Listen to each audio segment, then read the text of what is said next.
In 2047, Dr. Elena Marlow discovered a way to capture solar energy using graphene mesh. She built a prototype in her lab, testing it under controlled conditions.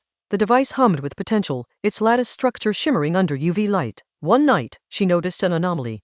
The mesh was absorbing more energy than it should. She traced it to a microscopic pattern in the graphene, a fractal resembling a weather map. Ignoring the warning signs, she scaled the project, deploying 12 satellites to blanket the Earth with energy harvesting grids. The first test was flawless. Clouds formed perfectly, sunlight redirected without interference. But 3 weeks later, the grids began to malfunction. The graphene patterns shifted, creating unpredictable atmospheric currents. Storms erupted in the Sahara, monsoons flooded the Amazon, and polar ice caps melted at unprecedented rates. Elena realized the grids weren't just harvesting energy, they were rewriting the planet's climate. The fractal pattern was a code, a language the atmosphere understood. As governments scrambled to shut down the satellites, Elena faced a choice: destroy the project and risk another energy crisis, or find a way to harmonize the grids with Earth's systems. She spent months analyzing the data, finally realizing the fractal was a blueprint for a new equilibrium. By adjusting the energy flow to mimic natural weather patterns, she stabilized the climate. The project became a model for sustainable energy,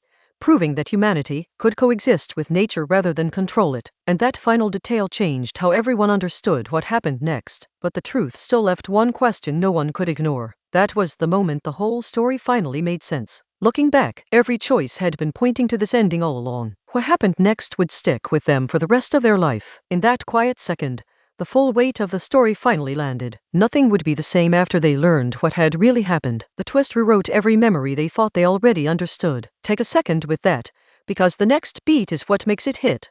Here is the part most people miss when they only hear the short version. Behind every decision was a reason nobody wanted to say out loud. And when the truth came out, it reframed the entire story. And that final detail changed how everyone understood what happened next. But the truth still left one question no one could ignore. That was the moment the whole story finally made sense.